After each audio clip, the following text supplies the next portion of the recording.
어머니, 제가 이 회사를 세우기 위해 청춘을 다 바치고 밤잠을 설쳐가며 버틸 때 도련님은 어디서 무엇을 하고 있었습니까?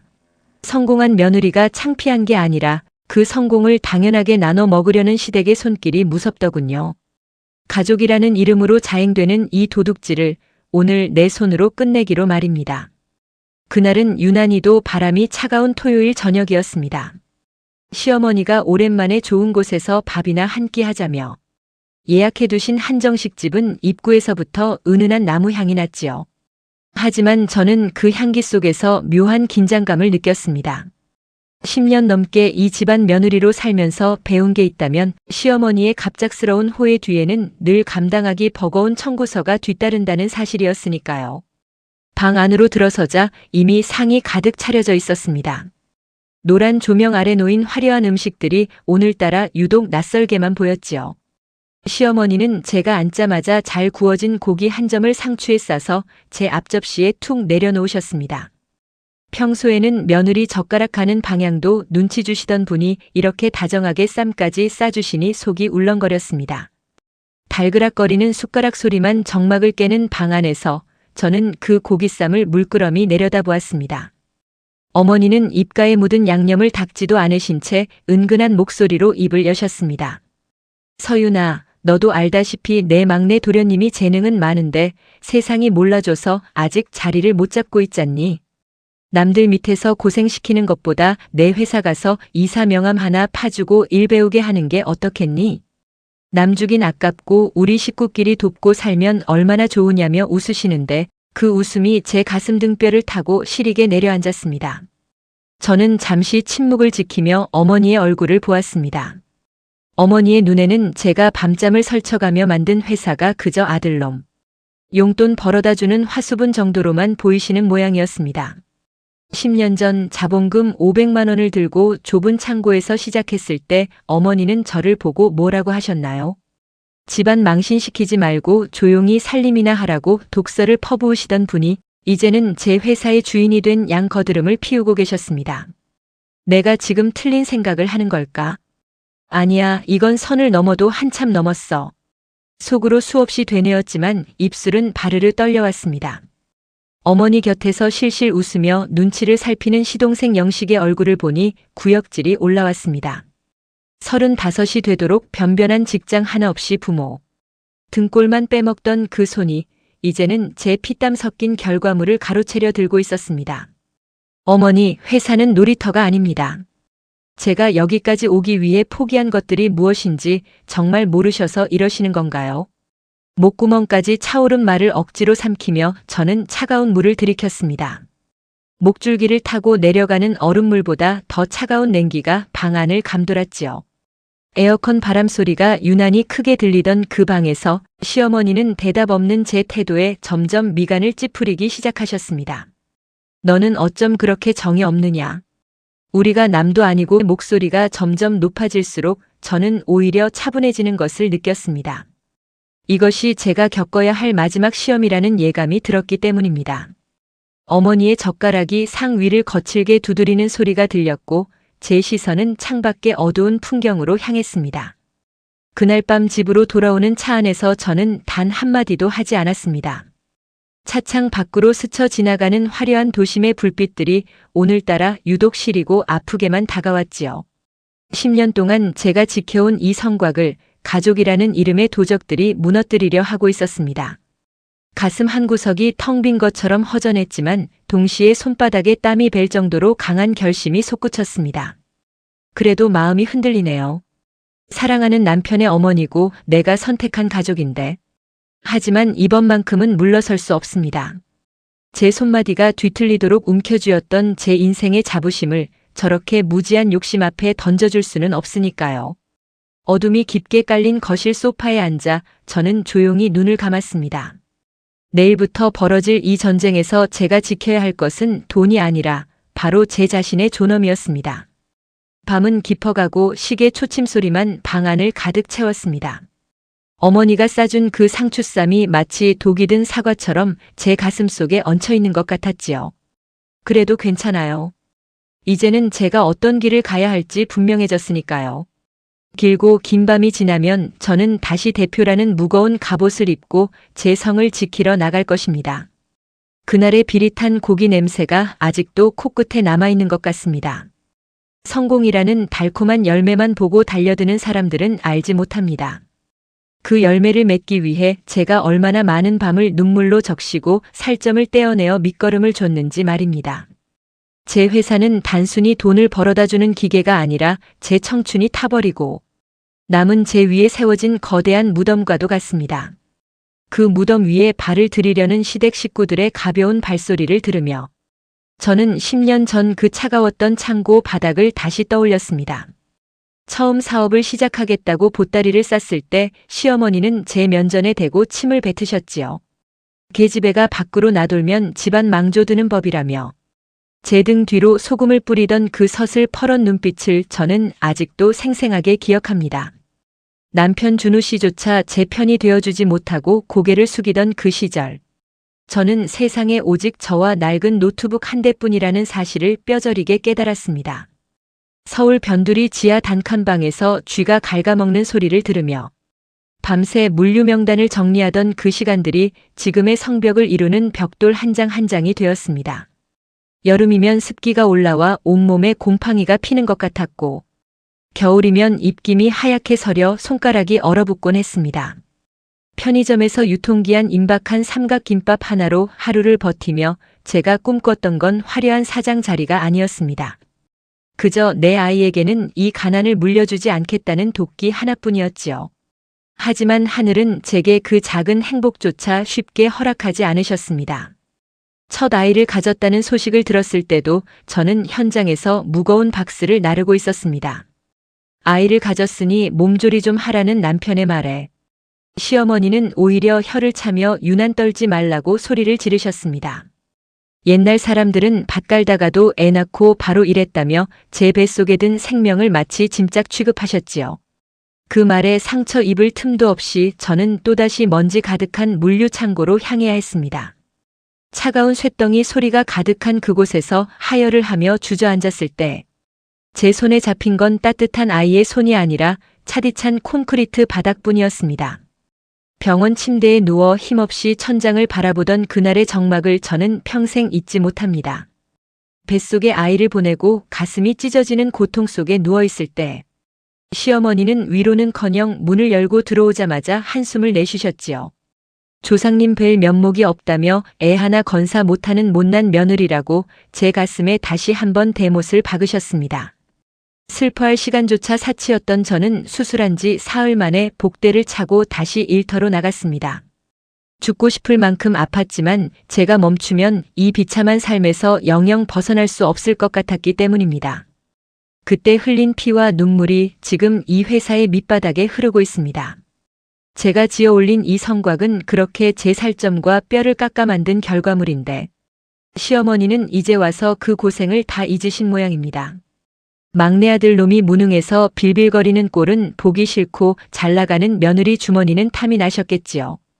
아무것도 모르는 시동생 영식은 제 사무실 의자에 앉아 다리를 꼬고 앉아 있더군요. 형수 덕에 이제 고생 끝이라며 제 직원을 시켜 커피를 타오라고 소리치는 그 뒷모습을 보며 저는 입술을 깨물었습니다. 가슴속에 뜨거운 불덩이가 치밀어 올랐지만 저는 오히려 차갑게 가라앉았습니다. 내가 틀린 걸까? 아니야, 이건 내가 지켜온 신성한 영역이야. 누구도 함부로 훼손하게 둘 수 없어. 속으로 수천 번을 다짐하며 저는 영식을 위해 준비한 계약서 한 장을 조용히 꺼냈습니다. 가족이라는 이름으로 무임승차하려는 자들에게 제가 줄 수 있는 건 따뜻한 환대가 아니라 냉혹한 원칙뿐이었습니다. 시동생은 제 책상 위에 놓인 금색 명패를 만지작거리며 실실 웃고 있었습니다. 형수, 나 차는 새로 나온 외제로 하나 뽑아줘야 해. 상무 정도 되면 품위 유지비도 넉넉히 줘야 직원들이 나를 무시 안 하지 않겠어. 천진난만한 표정으로 억대 연봉을 요구하는 그 목소리가 마치 제 귓가에 윙윙거리는 파리 소리처럼 역겨웠습니다. 제가 10년 동안 컵라면으로 끼니를 때우며 모은 돈이 당신 눈에는 그저 길가에 굴러다니는 돌멩이처럼 보이느냐고 묻고 싶었습니다. 사무실 창밖으로 내려다 보이는 우리 회사의 물류 트럭들이 줄지어 나가는 풍경을 보았습니다. 저 트럭 한 대 한 대가 제게는 잃어버린 아이이고 깎여나간 제 청춘입니다. 그런데 아무런 노력도 없이 그저 며느리라는 이유로, 형수라는 이유로 이 모든 걸 공유하자고 덤벼드는 저들의 탐욕이 무섭기까지 했습니다. 비릿한 쇠 냄새가 나던 그 창고의 기억이 다시금 코끝을 스치며 저는 눈을 가늘게 떴습니다. 어머니, 당신은 제게 단 한 번도 따뜻한 밥상을 차려준 적이 없으셨지요. 제가 유산하고 돌아왔을 때도 밥은 먹었냐는 말 한마디 대신 반찬 투정부터 하셨던 분입니다. 그런데 이제 와서 식구 타령을 하시며 제 성문을 열라고 하십니까? 제 마음속은 이미 굳게 닫힌 지 오래입니다. 이제부터 제가 보여드릴 것은 당신들이 그토록 무시했던 며느리의 힘이 아니라 한 제국을 일궈낸 대표로서의 서늘한 심판입니다. 방 안을 가득 채운 화려한 인테리어도 제 어깨에 걸린 명품 코트도 사실은 제게 아무런 의미가 없습니다. 제가 지키고 싶은 건 오직 하나, 아무도 도와주지 않던 그 어둠 속에서 저 스스로를 지켜냈던 그 자부심입니다. 시동생은 제 눈빛이 바뀐 줄도 모르고 연신 싱글벙글하며 친구들에게 전화를 걸어 자랑을 하더군요. 이제 내 세상이라며 떠벌리는 그 목소리가 멀어질 때쯤 저는 조용히 보안팀장에게 전화를 걸었습니다. 폭풍이 몰아치기 전에 고요함이 제 집무실을 가득 채웠습니다. 10년 전 그날처럼 손끝이 차갑게 식어갔지만 제 심장은 그 어느 때보다 뜨겁게 요동치고 있었지요. 가족이라는 이름의 도적들이 제 성벽을 기어오르기 시작했습니다. 하지만 걱정하지 마세요. 저는 이미 그들을 떨어뜨릴 준비를 마쳤으니까요. 창밖으로 노을이 붉게 물드는 풍경을 보며 저는 조용히 의졸였습니다. 그날의 비릿한 피 냄새가 아직도 제 마음에 남아서 저를 더 독하게 만드네요. 그가 들어온 첫날부터 우리 회사의 공기는 썩은 물처럼 변하기 시작했습니다. 10년 동안 제가 한 땀 한 땀 쌓아 올린 이 신성한 일터가 누군가에게는 그저 거들먹거리며 돈이나 축내는 놀이터에 불과하다는 사실이 제 가슴을 갈기갈기 찢어 놓았지요. 번듯한 정장 한 벌 제 손으로 사입어 본 적 없는 사람이 제 아내의 권세를 등에 업고 나타나 제 직원들 앞에서 사장 행세를 하는 꼴을 보며 저는 입안이 바짝 말라가는 것을 느꼈습니다. 월요일 아침 전 직원이 모인 회의실 문이 거칠게 열리며 영식이 나타났을 때 그 오만방자한 표정을 저는 평생 잊지 못할 것입니다. 무릎이 다 늘어난 청바지를 입고 PC방을 전전하던 그 인간이 어디서 빌려온 것 같은 번들거리는 양복을 입고 나타나 상석에 털썩 주저앉더군요. 제가 앉아온 그 자리는 지난 10년 동안 수천 장의 결제 서류와 밤샘의 흔적이 묻어있는 피와 땀의 결정체인데 말입니다. 그는 명패를 툭툭 치며 비서에게 커피가 왜 이렇게 맛이 없느냐며 소리를 지르기 시작했습니다. 직원들의 당황한 눈빛이 제 등에 꽂히는 것 같아 고개를 들 수 없었습니다. 8년을 함께 고생한 부장님부터 갓 들어온 신입사원까지 모두가 이 상황을 믿을 수 없다는 듯 저를 바라보았지요. 영식은 회의 내용에는 관심도 없다는 듯 스마트폰으로 게임을 하며 가끔씩 낄낄거리는 웃음소리를 내뱉었습니다. 그 천박한 웃음소리가 회의실 벽을 타고 제 심장을 짓누를 때마다 저는 손톱이 손바닥을 파고들 정도로 주먹을 꽉 쥐었습니다. 회의가 끝나기 무섭게 그는 제 집무실로 들어와 책상 위에 다리를 올리고 앉더군요. 형수님 덕분에 내 인생에도 볕이 든다며 이제 법인카드 한도는 얼마냐고 묻는 그 목소리에는 일말의 미안함조차 없었습니다. 제가 대답을 하지 않자 그는 시어머니에게 전화를 걸어 스피커폰을 켜더군요. 어머니는 전화기 너머에서 영식이가 첫 출근을 잘했는지 묻더니 서윤아, 내가 도련님 기죽이지 말고 잘 보필해야 한다며 며느리 도리를 다시 한번 강조하셨습니다. 가슴속에 뜨거운 용암이 들끓는 것 같았지만 저는 아무 말도 하지 않았습니다. 사무실 시계 초침 소리만 유난히 크게 들려왔지요. 영식은 보란듯이 법인카드를 집어들고는 친구들을 불러 점심을 먹으러 나갔습니다. 그가 나간 자리에는 싸구려 담배 냄새와 그가 흘린 과자 부스러기들이 어지럽게 널려 있었습니다. 저는 떨리는 손으로 그 부스러기들을 하나씩 주워 담으며 이것이 제 성벽이 무너지는 징조임을 직감했습니다.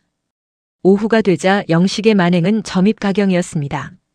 창고에 내려가 열심히 물건을 나르는 직원들에게 다가가 본인이 이사라며 훈수를 두기 시작했지요. 그것도 모자라 한 달 동안 공들여 준비한 물류계약 서류를 보더니 이게 돈이 되느냐며 제멋대로 수치를 고치려 들었습니다. 10년 동안 제가 현장에서 발로 뛰며 만든 원칙들이 아무런 지식도 없는 낙하산 인사의 한마디에 흔들리는 꼴을 보며 저는 더 이상 참을 수 없다는 것을 깨달았습니다. 내가 틀린 걸까? 아니야, 이대로 두면 내 모든 것이 무너져 버릴 거야. 저는 집무실 문을 잠그고 혼자 앉아 어둠 속에서 한참을 생각했습니다. 시댁 식구들이 저를 어떻게 생각하는지, 제가 그들에게 어떤 존재인지 이제는 너무나도 명확해졌으니까요. 그들에게 저는 가족이 아니라 그저 아들놈들 먹여 살리는 돈줄일 뿐이었습니다. 눈물이 나올 법도 한데 이상하게 눈가는 메말라 있었고 머릿속은 얼음물처럼 차갑게 식어갔습니다. 다음 날 아침 시어머니는 또다시 전화를 걸어 영식이가 타고 다닐 외제차 견적서를 보냈다고 하시더군요. 우리 집안 체면이 있는데 이사급이 국산차를 타고 다니면 되겠느냐며 당장 결제하라고 윽박지르셨습니다. 제가 유산하고 수술실에서 나왔을 때 미역국 한 그릇 끓여주지 않으셨던 그 목소리가 아들 차 걱정에는 한없이 다정하고 끈질기게 들려왔습니다. 그 목소리를 들으며 저는 조용히 펜을 들어 영식의 해고 사유서를 작성하기 시작했습니다. 사람들은 제가 독하다고 말할지도 모릅니다. 하지만 제 살점이 뜯겨나갈 때 침묵하던 저들은 제가 칼을 뽑아드는 순간에만 가족의 도리를 찾겠지요. 영식은 점심시간이 지나서야 술 냄새를 풍기며 복도를 시끄럽게 걸어왔습니다. 비서의 책상을 두드리며 오늘 저녁 회식 장소는 자기가 정하겠다며 거들먹거리는 그 모습이 제 인내심의 마지막 끈을 끊어놓았습니다. 저는 집무실 문을 열고 영식과 똑바로 눈을 맞추었습니다. 그날의 바람소리가 유난히 창문을 때리며 탁탁 울렸습니다. 복도에 정적이 감돌았고 직원들은 숨을 죽인 채 저와 영식을 번갈아 보았지요. 영식은 형수님 왜 그러느냐며 실실 웃었지만 제 눈에는 그 웃음 뒤에 숨겨진 추악한 탐욕이 훤히 들여다보였습니다. 저는 그에게 아무런 말도 하지 않고 그저 책상 위에 놓인 보안팀의 보고서를 건넸습니다. 그 보고서 안에는 영식이 어제 하루 동안 저지른 모든 법인카드 부정 사용 내역이 담겨 있었지요. 가슴이 먹먹해졌지요. 10년을 참고 견디며 가족이라 믿으려 애썼던 제 노력이 한순간에 물거품이 된 기분이었습니다. 하지만 괜찮아요. 이제는 제가 지은 이 성곽에서 오물들을 치워낼 시간이니까요. 영식의 얼굴이 점점 사색이 되어가는 것을 보며 저는 비로소 10년 만에 처음으로 깊은 숨을 내쉴 수 있었습니다. 폭풍이 몰아치기 전에 고요함이 다시금 사무실을 채웠고 저는 거울 속에 비친 제 차가운 미소를 확인했습니다. 어머니, 당신이 그토록 아끼는 아들이 제 제국에서 어떻게 쫓겨나게 될지 기대하셔도 좋습니다. 제 손마디가 뒤틀리도록 움켜쥐었던 이 성공은 당신들이 감히 범접할 수 없는 저만의 영역이니까요. 어둠이 짙게 깔린 복도를 걸어 나오며 저는 속으로 은졸였습니다. 그 씁쓸한 술 냄새가 아직도 코끝에 남아 저를 더 단단하게 만드네요. 이제부터는 제가 아닌 당신들이 피눈물을 흘릴 차례입니다. 폭풍은 예상보다 일찍 그리고 더 요란하게 찾아왔습니다. 시동생 영식의 해고 통지서가 본가에 전달된 지 불과 2시간 만에 회사. 로비는 시장 바닥보다 더한 소란으로 가득 찼지요. 저는 집무실 창가에 서서 건물 입구로 거칠게 들어서는 시어머니와 그 뒤를 따르는 동네 아주머니들의 모습을 내려다보았습니다. 어머니는 마치 점령군이라도 된 화려한 양산을 휘두르며 제 성곽의 심장부로 걸어들어오고 계셨습니다. 로비의 매끄러운 대리석 바닥을 울리는 어머니의 고함은 1층 안내 데스크를 넘어 전층으로 퍼져나갔습니다. 내 아들 죽이는 독한 년 나오라며 소리를 지르는 그 목소리에는 10년 전 제가 유산하고 돌아왔을 때보다 더 서슬퍼런 살기가 서려 있었지요. 직원들은 어쩔 줄 몰라 하며 발만 동동 굴렀고 동네 아주머니들은 옆에서 맞장구를 치며 저를 천하의 불효녀로 몰아세우기 시작했습니다. 그 광경을 CCTV로 지켜보던 제 마음은 이상하게도 분노보다 서글픔이 먼저 차올랐습니다. 저는 천천히 자리에서 일어나 집무실 문을 열었습니다. 비서가 겁에 질린 표정으로 저를 막아섰지만 저는 조용히 미소 지으며 고개를 저었지요. 제가 직접 내려가야만 이 지긋지긋한 소동의 마침표를 찍을 수 있다는 것을 알고 있었기 때문입니다. 엘리베이터 문이 열리고 로비에 발을 내디뎠을 때 저를 향해 쏟아지는 수십 개의 시선이 따갑게 느껴졌습니다. 하지만 저는 등을 곧게 펴고 제가 10년 동안 공들여 닦아놓은 그 대리석 위를 당당하게 걸어갔습니다. 어머니는 저를 보자마자 달려와 제 어깨를 거칠게 밀치셨습니다. 내가 감히 내 아들을 길바닥으로 내쫓느냐며 제 얼굴에 대고 삿대질을 하셨지요. 주변 사람들에게 이 여자가 얼마나 독한지 보라며 제 치부를 들춰내는 그분의 입술을 보며 저는 10년 동안 제가 지켜온 가족이라는 단어가 얼마나 허망한 것이었는지 다시 한번 깨달았습니다. 로비에는 어머니의 거친 숨소리만 가득했습니다. 어머니, 여기가 어디라고 생각하고 오신 건가요? 제 낮은 목소리가 로비의 공기를 차갑게 갈랐습니다. 시어머니는 기가 차다는 듯 코웃음을 치며 여기가 내 아들 회사지 누구 회사냐고 소리를 높이셨지요. 저는 조용히 뒤에 서 있던 법무팀장에게 눈짓을 보냈습니다. 팀장은 미리 준비해둔 서류 뭉치를 어머니 앞에 내밀었습니다. 그 서류에는 우리 회사의 정관과 함께 가족의 경영 참여를 제한하는 특별 조항이 선명하게 적혀 있었습니다. 사람들은 제가 단순히 화가 나서 영식을 해고한 줄 알겠지만 사실 이것은 제가 3년 전부터 치밀하게 준비해온 설계였습니다. 회사가 커질수록 시댁의 탐욕이 제 숨통을 조여올 것을 알고 있었기에 저는 법적으로 완벽한 방어벽을 세워두었지요. 어머니가 휘두르는 그 권위는 집안 담장 안에서나 통하는 것이지 이 사회의 냉정한 계약 관계 앞에서는 아무런 힘도 쓸 수 없다는 사실을 저는 오늘 확실히 보여주기로 했습니다. 어머니는 서류를 낚아채 바닥에 내팽개치며 이게 무슨 소용이냐고 발을 구르셨습니다. 하지만 뒤따라온 아주머니들은 서류 옆에 적힌 민영사상 책임이라는 문구를 보고 슬금슬금 뒷걸음질치기 시작했지요. 저는 바닥에 떨어진 서류를 굽혀줍지 않았습니다. 대신 어머니의 눈을 똑바로 쳐다보며 말했습니다.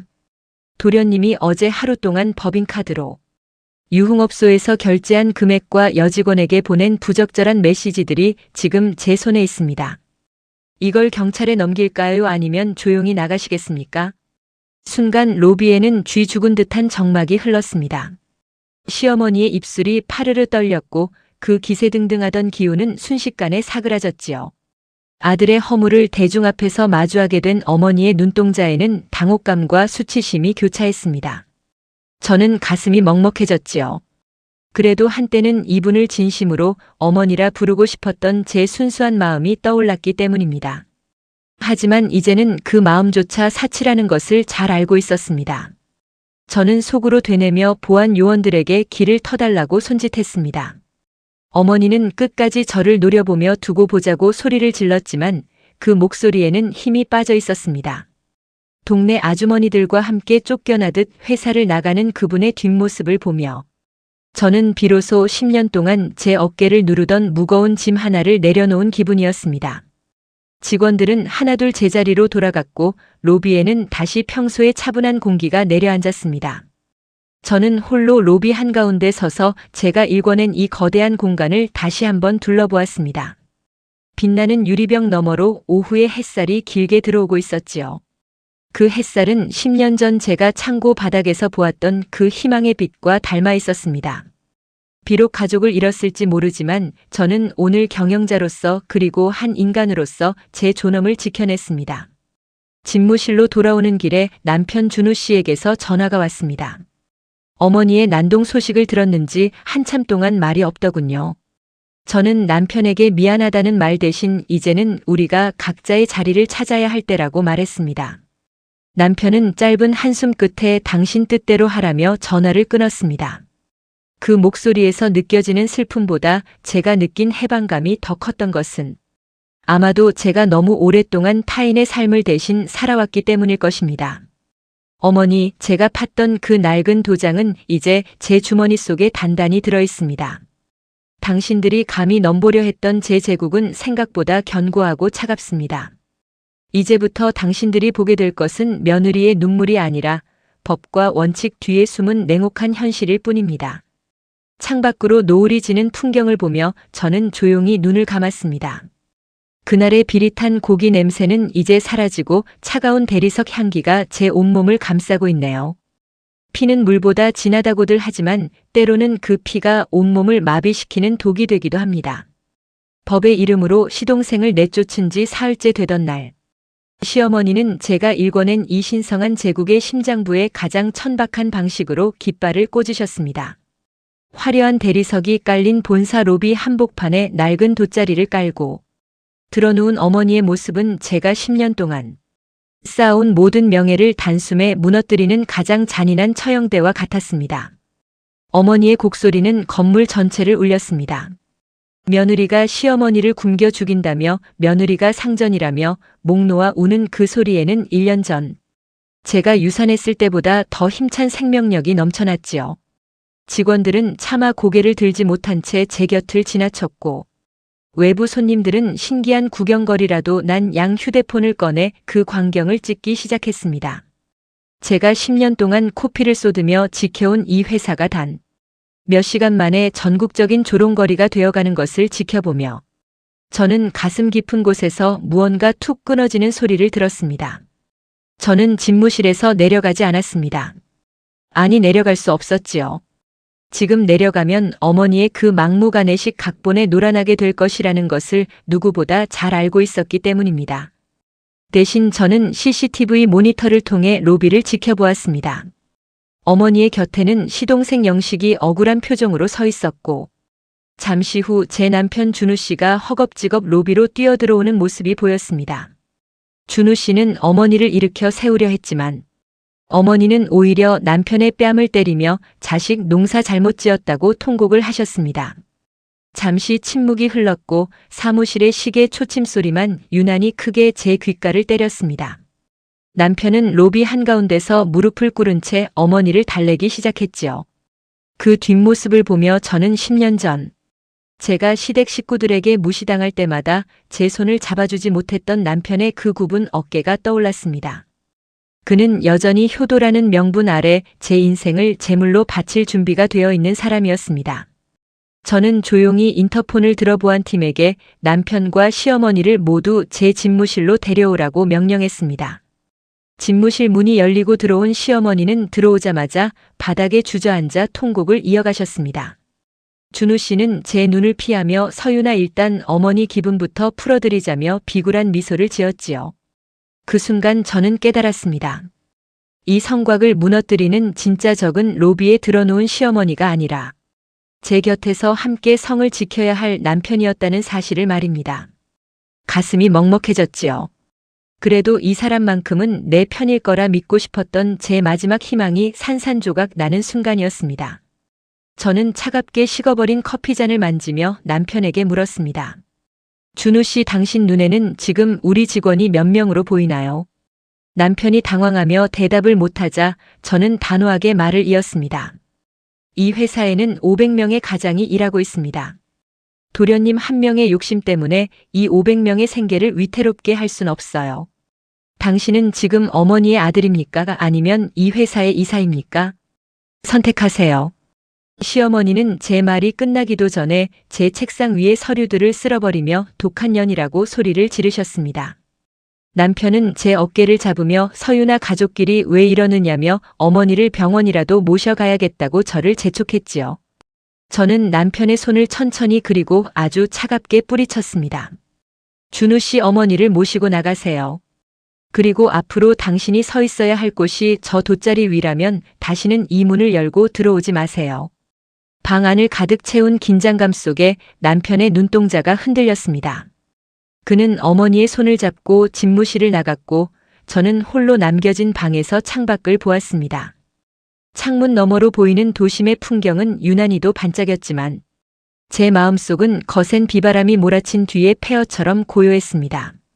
며느리라는 이름으로, 아내라는 이름으로 제가 견뎌온 10년의 세월이 그 차가운 대리석, 로비 위에 버려진 기분이었습니다. 그날 밤 저는 집으로 돌아가지 않았습니다. 텅 빈 사무실에서 어머니가 흘린 눈물, 자국을 지우는 청소업체의 기계 소리를 들으며 저는 조용히 사표를 준비했습니다. 아니, 정확히 말하면 남편 준우 씨의 해임안과 본가와의 모든 경제적 지원을 끊는 결제 서류였지요. 가족이라는 이름으로 제 인생에 기생하던 그들의 가느다란 손길을 이제는 제 손으로 직접 잘라낼 시간임을 직감했습니다. 마음이 흔들리네요. 그래도 한때는 가족이라 믿고 싶었는데. 하지만 이번만큼은 물러설 수 없습니다. 저들의 탐욕은 끝이 없을 것이고 제가 여기서 멈춘다면 저는 영원히 그 돗자리 위에서 어머니의 발길질을 견디며 살아야 할 테니까요. 밤은 깊어가고 화려했던 빌딩의 불빛들이 하나둘 꺼져갔습니다. 제 가슴 속에 남은 마지막 정조차 그렇게 어둠 속으로 사라졌습니다. 다음 날 아침 저는 평소보다 더 일찍 출근하여 로비를 확인했습니다. 어제 그 소동의 흔적은 눈 씻고 찾아볼 수 없을 만큼 깨끗하게 닦여 있었지요. 하지만 제 마음의 흉터는 아마도 영원히 지워지지 않을 것입니다. 어머니가 싸준 그 독이 든 상추쌈부터 로비의 돗자리까지 저를 무너뜨리려 했던 그 모든 시도는 역설적이게도 저를 가장 단단한 성벽으로 만들어 주었습니다. 괜찮아요. 그냥 그렇게 시간이 흘렀네요. 이제 제 인생의 주인은 확실히 저라는 것을 만천하에 알렸으니까요. 로비 한가운데 서서 저는 다시는 무너지지 않을 제 성벽을 바라보았습니다. 어제의 비릿한 곡소리는 사라지고 이제 제 앞에는 냉정하지만 고요한 승리의 아침이 밝아오고 있었습니다. 그날의 차가운 대리석 촉감이 아직도 제 발바닥에 남아 저를 더 당당하게 만드네요. 폭풍이 지나간 자리는 생각보다 고요했습니다. 시어머니가 로비에 돗자리를 깔고 통곡하던 그 천박한 소동이 멈추고 남편이 어머니의 손을 잡고 회사 문을 나선 뒤 저는 한참 동안 제 집무실 상석에 앉아 창밖을 보았습니다. 10년이라는 세월이 주마등처럼 스쳐 지나갔지요. 가난한 집안의 며느리로 들어와 독사 같다는 소리를 들어가며 이 회사를 일구는 동안 저는 단 한 번도 나 자신을 위해 살아본 적이 없었다는 사실을 그제야 깨달았습니다. 가슴이 먹먹해졌지요. 며칠 뒤 남편 준우 씨가 집으로 찾아왔습니다. 짐을 챙기러 온 그의 뒷모습은 평소보다 훨씬 작고 초라해 보였습니다. 그는 제 눈을 피하며 어머니가 몸져 누우셨다는 말을 전했습니다. 영식이가 구속 위기에 처하자 집안 풍비박산 났다며 원망 섞인 한숨을 내쉬더군요. 저는 그런 남편을 보며 화를 내는 대신 따뜻한 차 한 잔을 내어주었습니다. 이것이 제가 아내로서 당신에게 베푸는 마지막 예의라고 생각했으니까요. 준우 씨는 차잔을 만지작거리며 우리가 어쩌다 이렇게 됐느냐고 물었습니다. 그 질문에 저는 10년 전 우리가 처음 단칸방에서 사업을 시작할 때 가졌던 그 낡은 통장을 꺼내 보여주었습니다. 준우 씨, 당신은 가족이라는 이름으로 모든 것을 덮으려 했지만 저는 그 가족을 지키기 위해 제 살점을 떼어내고 영혼을 팔았습니다. 당신에게 가족은 허물을 덮어주는 방패였을지 모르지만 저에게 가족은 제 성벽을 갉아먹는 도적들이었습니다. 시계 초침 소리만이 우리 사이의 거리를 증명하고 있었습니다. 남편은 끝내 고개를 들지 못했습니다. 어머니와 동생을 버릴 수 없었다는 그의 변명은 이제 저에게 아무런 울림도 주지 못했지요. 저는 남편에게 준비해둔 이혼 서류와 함께 시댁에 지원했던 모든 경제적 고리를 끊는 법적 서류를 건넸습니다. 사랑은 선택할 수 있지만 부모는 선택할 수 없다는 당신의 말 이해합니다. 하지만 저 또한 제 인생을 선택할 권리가 있습니다. 이제 당신의 효도는 제 희생이 아닌 당신의 온전한 몫으로 남겨두겠다고 말했습니다. 그날 저녁 남편이 떠난 텅 빈 거실에서 저는 홀로 앉아 있었습니다. 10년 동안 시어머니의 잔소리와 시동생의 뻔뻔한 요구가 가득했던 이 집이 이렇게나 넓고 조용했는지 처음 알았지요. 벽에 걸린 가족 사진 속에서 가식적인 미소를 짓고 있는 저들의 얼굴을 보며 저는 조용히 사진틀을 내려놓았습니다. 이제는 누군가의 며느리도 누군가의 형수도 아닌 오직 서윤이라는 제 이름. 석자로 이 빈 공간을 채워야 할 시간임을 직감했습니다. 다음 날 아침 저는 평소보다 더 정성스럽게 화장을 하고 제일 아끼는 정장을 꺼내 입었습니다. 거울 속에 비친 제 눈빛은 10년 전 그 창고 바닥에서 보았던 지독한 가난을 이겨냈을 때보다 더 단단하고 형형하게 빛나고 있었지요. 저는 속으로 되뇌며 가벼운 발걸음으로 집을 나섰습니다. 회사 로비에 들어서자 직원들이 평소보다 더 깊게 고개를 숙여 인사를 건넸습니다. 어제의 그 부끄러운 소동을 목격했음에도 불구하고 그들의 눈빛에는 저를 향한 깊은 존경과 신뢰가 담겨 있었지요. 저는 안내 데스크에 서서 직원들에게 짧은 인사를 전했습니다. 우리 회사는 앞으로도 원칙과 실력으로만 승부할 것입니다. 가족이라는 이름으로 무임승차하는 일은 제 인생에서도 우리 회사에서도 영원히 사라질 것이라고 선언했습니다. 사무실로 올라가 책상 위에 놓인 인감도장을 가만히 쓰다듬었습니다. 시어머니가 그토록 탐내던 이 작은 도장이 사실은 제 10년 청춘의 결정체였다는 사실이 새삼스럽게 다가왔습니다. 이제는 누구에게도 뺏기지 않을 것이고 누구를 위해 낭비하지도 않을 것입니다. 저는 조용히 창문을 열어 시원한 아침 공기를 들이마셨습니다. 비릿한 고기 냄새와 돗자리의 먼지 냄새는 사라지고 맑고 깨끗한 자유의 향기가 제 폐부 깊숙이 스며들었습니다. 그날 오후 변호사로부터 연락이 왔습니다. 시댁 식구들이 결국 백기를 들고 모든 법적 조건을 수용하기로 했다는 소식이었지요. 영식이는 자신이 저지른 비리에 대해 합당한 처벌을 받게 될 것이고 시어머니는 다시는 제 근처에 나타나지 않겠다는 접근 금지 명령에 서명했다고 했습니다. 가슴 한구석이 뻥 뚫린 것처럼 시원하면서도 한편으로는 씁쓸한 여운이 남았습니다. 그래도 한때는 어머니라 부르며 정을 붙이려 했던 세월이 있었으니까요. 하지만 괜찮아요. 그냥 그렇게 시간이 흘렀고 저는 그 시간을 견뎌내며 거인이 되었습니다. 가족이란 서로의 짐을 대신 짊어지는 것이 아니라 각자의 짐을 지고 나란히 걷는 존재여야 한다는 것을 이제야 알 것 같습니다.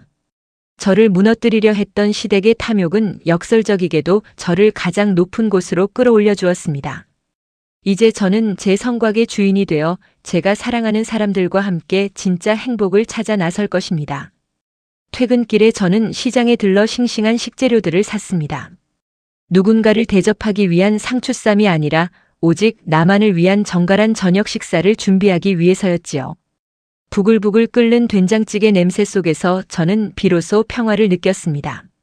10년 만에 처음으로 누구의 눈치도 보지 않고 온전히 저 자신만을 위해 숟가락을 드는 순간 눈물 한 방울이 툭 떨어졌습니다. 그것은 슬픔이 아니라 기나긴 터널을 빠져나온 승리자의 안도감이었습니다. 나이가 드니 이제야 보입니다. 진정한 가족은 혈연이라는 끈으로 묶인 포식자가 아니라 서로의 영혼을 존중해주는 동반자여야 한다는 사실을 말입니다. 당신을 버린 사람들에게 보여줄 가장 큰 복수는 보란듯이 성공하는 게 아니라 그들이 없어도 당신의 인생이 완벽하게 아름답다는 것을 보여주는 것입니다.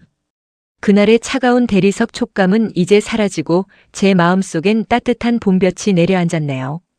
이제 저는 다시 시작합니다.